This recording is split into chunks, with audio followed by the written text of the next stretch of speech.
Hello horror story lovers. Up to this point in the story, we understand that one of the Han's worst night in his life passed. That black cat started talking with a female voice and she helped the Han and saved him from death. Join the channel to enjoy real horror stories.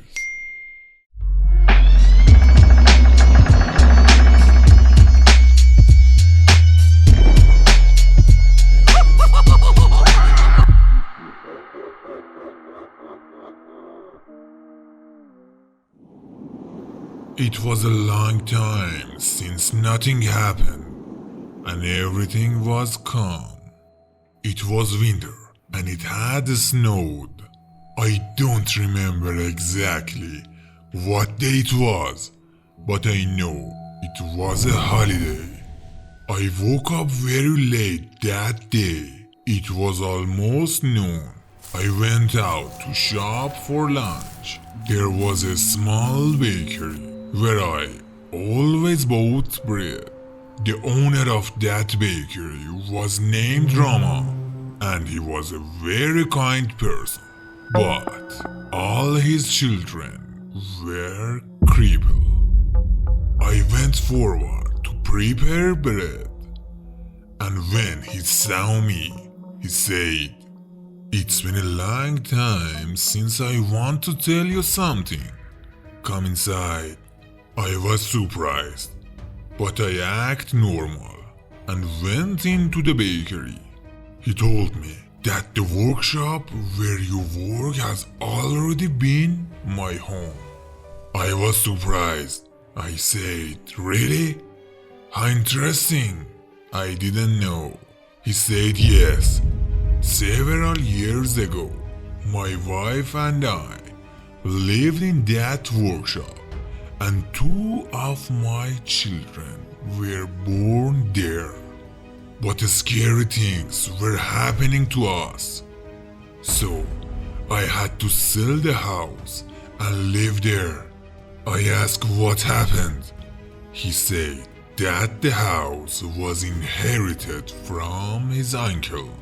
Of course, it wasn't easy to get that house, so I had to do it by fighting between siblings. At first, everything was normal. At that time, I had a 3-year-old son, and my wife was pregnant. I was also a shepherd at that time and took my sheep for grazing. I had built a sheep shed in the corner of the yard. One day I came home and saw my little boy sitting in the middle of the yard and crying. I hugged him and asked, "What happened?" He said, "Mom is crying. I'm afraid."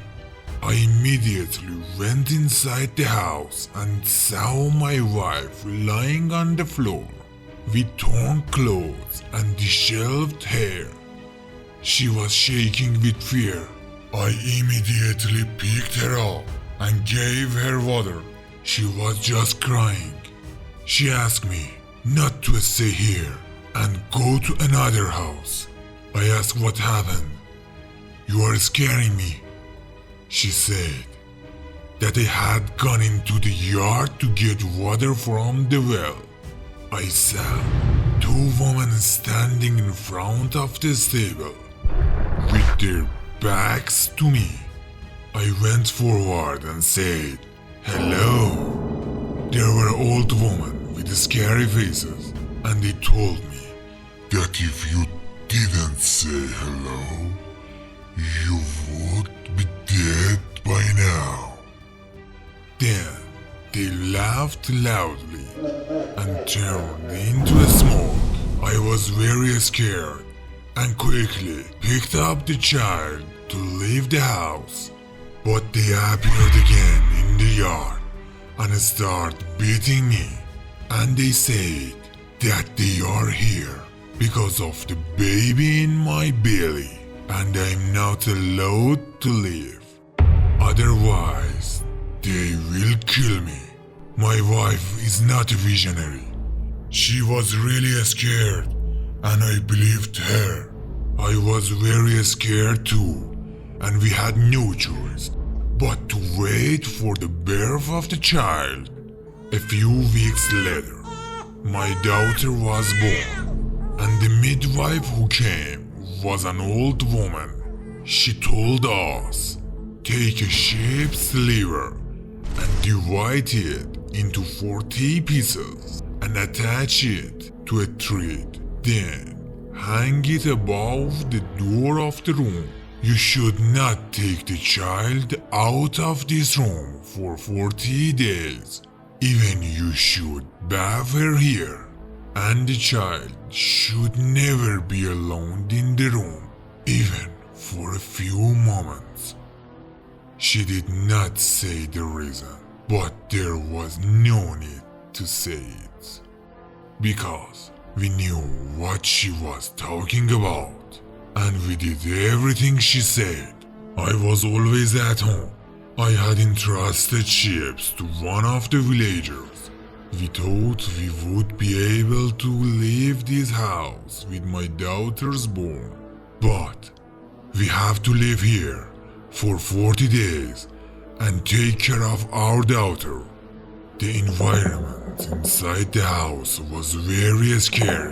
Even I was scared. One night, I heard walking on the roof. It seemed like there were two people. I could hear them talking. I didn't know their language. It was very strange.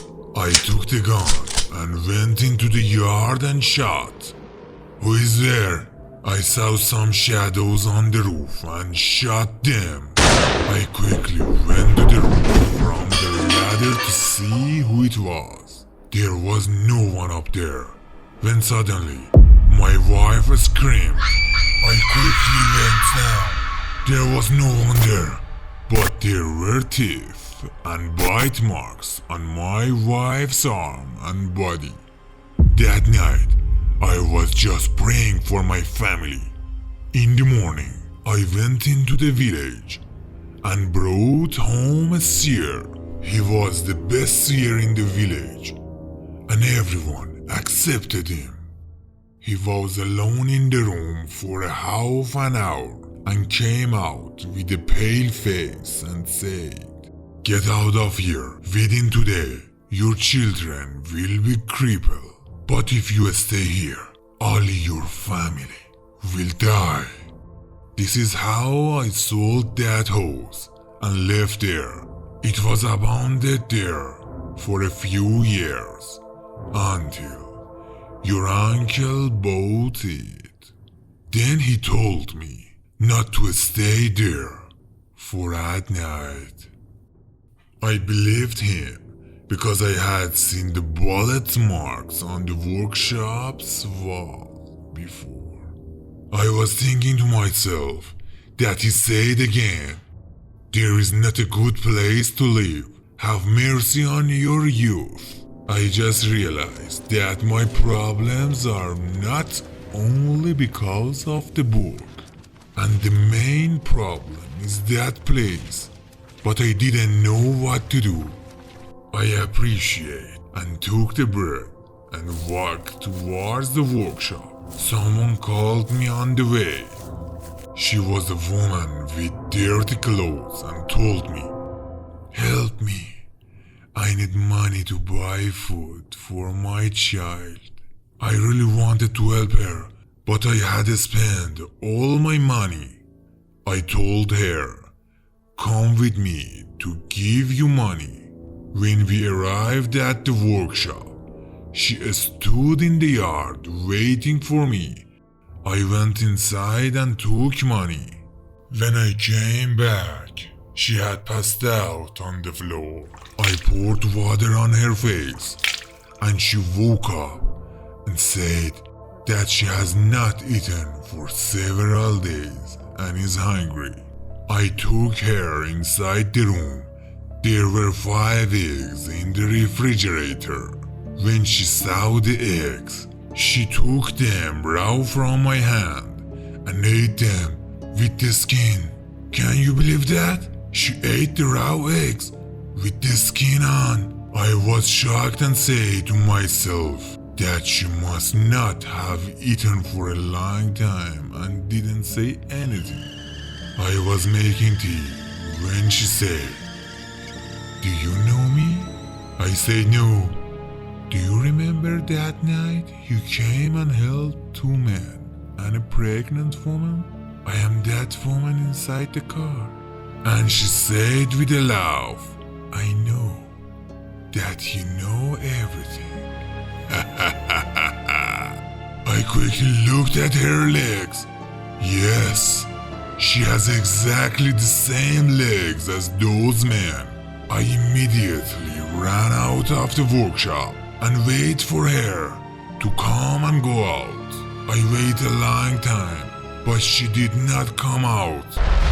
A few hours passed. I saw one of the residents who was passing by and called him. I didn't know what to tell him. I just told him that there is a mouse in the room. Come with me and help to catch the mouse. We went into the room together, but the woman was not there. But there was a very bad smell in